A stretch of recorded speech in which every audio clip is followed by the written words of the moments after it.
తెలంగాణలో దూకుడు మీదున్న బీఆర్ఎస్ని తట్టుకోవడానికి హామీల విషయంలోనూ పనితీరు విషయంలోనూ అంతంత మాత్రంగా ఉంది పరిస్థితి అంటున్న విమర్శల్ని కాస్త పక్కదారి పట్టించి రాజకీయంగా మేం బలంగా ఉన్నాము అని ప్రూవ్ చేయడానికి రేవంత్ రెడ్డి కొత్త అస్త్రం సిద్ధం చేశారా?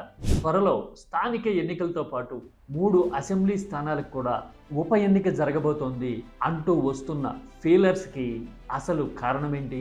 ఒకవేళ బై ఎలక్షన్ జరిగితే ఎక్కడ జరుగుతుంది? ఆ ఇంపాక్ట్ తెలంగాణ రాజకీయాల మీద ఎంతవరకు ఉండొచ్చు? డీటెయిల్గా చూద్దాం. This is your కిటాక్స్.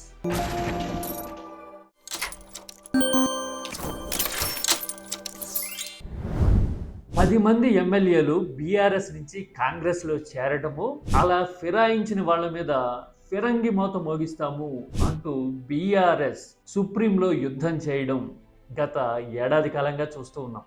Supreme dead line పెట్టేసరికి ఇప్పుడు తెలంగాణ స్పీకర్ త్వరలో నిర్ణయం తీసుకోక తప్పని పరిస్థితి వచ్చేసరికి నేరుగా కండువాలు కప్పుకున్న ఒక 3 విషయంలో మాత్రం కాంగ్రెస్ వ్యూహాత్మకంగా అడుగేస్తుంది అంటున్నారు. ఒకళ్ళు ఖైరతాబాద్ ఎమ్మెల్యే దానం నాగేందర్. ఆయన సికింద్రాబాద్ నుంచి కాంగ్రెస్ తరఫున ఎంపీ అభ్యర్థిగా కూడా పోటీ చేసి ఓడారు ఆల్రెడీ. ఆయన పార్టీ మారారు అనడానికి సాలిడ్ ప్రూఫ్ ఉంది. ఆ తర్వాత కండువా కప్పుకున్న విషయంలో కడియం శ్రీహరి ఇప్పుడు డిఫెన్స్లో ఉన్నారు. ఏ పార్టీలో ఉన్నారంటే ఏ పార్టీలో ఉండాలో ఆ పార్టీలోనే ఉన్నారు. ఇక మూడోది భద్రాచలం అసెంబ్లీ కాన్స్టిట్యున్సీ వెంకట్రావు. ఆయన కూడా కాంగ్రెస్లో నేరుగా చేరడాన్ని రాష్ట్రం మొత్తం చూసింది. ఇప్పుడు ఈ 3 స్థానాలకి వ్యూహాత్మకంగా ఉప ఎన్నిక నిర్వహించాలి అనేది కాంగ్రెస్ వ్యూహంగా కనపడుతోంది. ఎందుకు అంటే ఈ స్థానాల్లో కాంగ్రెస్ గెలిచేందుకు ఎక్కువ అవకాశాలు ఉన్నాయి అని లెక్కేసుకుంటున్నారు. అది అసలు కారణం. అలా ఒకవేళ గెలవగలిగితే గనక మా పాలన మీద ప్రజలు సంతృప్తిగా ఉన్నారు, ఉప ఎన్నికల్లో కూడా బీఆర్ఎస్ కంగుతుంది అనే ప్రచారాన్ని వ్యూహాత్మకంగా చేస్తూ రాబోయే 3 ఏళ్ళు నెట్టుకు రావచ్చు అనేది రేవంత్ వ్యూహంగా కనబడుతోంది. నిజానికి కాంగ్రెస్లో అన్ని వైపుల నుంచి గందరగోళం ఉండటము, కనీసం పూర్తి స్థాయిలో క్యాబినెట్ విస్తరణ కూడా చేయలేనంత ఇంటర్నల్ అసంతృప్తులు ఉన్నమాట ఓపెన్ సీక్రెట్. పైగా పనితీరు విషయంలోనూ ఆర్థిక పరిస్థితి విషయంలోనూ పూటకో తడవ రేవంత్ రెడ్డి చేస్తున్న ప్రకటనలు చూస్తూ ఉంటే చాలా మందికి డిసప్పాయింటింగ్ గాను డిప్రెసివ్ గాను అనిపిస్తూ ఉంది. మరి ఇలాంటి వాటన్నిటిని మెరుగుపరుచుకోవడానికి బదులు అసలు ఉప ఎన్నికలో గెలిస్తే కనుక మాహౌల్ మొత్తం మారిపోతుంది కాంగ్రెస్ వ్యూహంగా కనబడుతోంది. మరి అసలు పరిస్థితులు ఎలా ఉంటాయి? స్టేషన్ గన్పూర్ లాంటి చోట్ల టీడీపీలో ఉన్నప్పటి నుంచి గెలిచిన ఎక్స్పీరియన్స్ కడియం శ్రీహరికి ఉన్నా కానీ ఉద్యమం ఎఫెక్ట్ కానీ ఆ తర్వాత కూడా బీఆర్ఎస్ వరుసగా గెలిచిన రికార్డు కానీ స్టేషన్ గన్పూర్లో ఉంది. పైగా జనం ఎమోషనల్గా తీర్పు చెప్తారు అనే ముద్ర కూడా ఆల్రెడీ గన్పూర్కి ఉంది. ఇక భద్రాచలం విషయంలో అంటే మొత్తం ఖమ్మం జిల్లాలోనే బీఆర్ఎస్కి అంత పట్టులేని పరిస్థితి ఉంది కాబట్టి పెద్దగా చెప్పడానికి ఏం లేదు అనుకోవాలి న్యూట్రల్గా మాట్లాడితే. ఇక ఖైరతాబాద్లో ఏం జరుగుతుంది అనేది చూసే ముందు అసలు 20 ఏళ్ల కిందట ఏం జరిగిందో ఎక్స్పీరియన్స్ని రీకలెక్ట్ చేయడం అవసరం. అప్పట్లో 2004 ఎన్నికల్లో కూడా టీడీపీ తరపున గెలిచి రాజీనామా చేసి బై ఎలక్షన్కి వెళ్ళారు ఇదే దానం నాగేందర్. బై ఎలక్షన్కి వెళ్తే ఆసిఫ్ నగర్లో ఆయన మార్జినల్ డిఫరెన్స్తో ఓడిపోతే ఎంఐఎం గెలిచింది అనూహ్యంగా.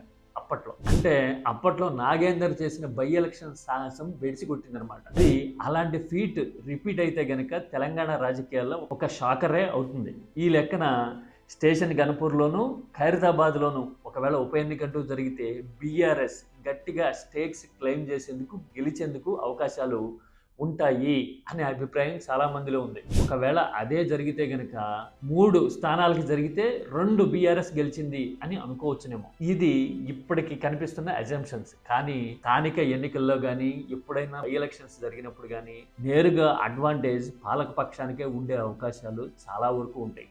ఎందుకంటే యంత్రాంగం మొత్తం ఉంటుంది, పోలీసింగ్ వాళ్ళ చేతిలోనే ఉంటుంది, మంది మార్బలం అన్ని రకాలుగాను బలంగాను పాలకపక్షం ఉంటుంది కాబట్టి రిజల్ట్ అనుకూలంగా తెచ్చుకునే అవకాశాలే ఎక్కువ. అలాంటి ఫలితాన్ని ప్రజా తీర్పని ప్రజలు ఇలాగే అనుకుంటున్నారు అని చెప్పడానికి లేదు. ఎందుకంటే మన పక్క రాష్ట్రం ఆంధ్రప్రదేశ్లో 2017లో నంద్యాలకు జరిగిన బై ఎలక్షన్లో అప్పటి పాలకపక్షం టీడీపీ 27,000 మెజారిటీతో గెలిచి మేము బలంగా ఉన్నాము, కాన్ఫిడెంట్గా ఈ బూస్ట్తో మేము ఎన్నికలకు వెళ్తాము అని చెప్పి వెళ్ళి తర్వాత దాదాపు 2 ఏళ్లు నిండక మునిపే తీవ్రంగా కంగు తినడాన్ని తెలుగు రాష్ట్రాలు చూసినాయి. అందుకే ఉప ఎన్నికలు అనేవి ఉన్నట్టుండి రాజకీయ వేడిని రాజేస్తాయేమో కానీ ప్రజల అభిప్రాయాన్ని మాత్రం 100% ప్రతిబింబించే అవకాశాలు తక్కువగానే ఉంటాయి. ఇది ప్రాక్టికల్గా చూస్తే అనిపించే మాట. మరి ఒకవేళ ఉప ఎన్నికంటూ జరిగితే గనక బీఆర్ఎస్ ఎంతవరకు ఇంపాక్ట్ చూపించగలుగుతుంది? రేవంత్ రెడ్డి పరిపాలన మీద జనం రెస్పాన్స్ ఏ స్థాయిలో బయటపడేందుకు అవకాశం ఉంటుంది అంటారు?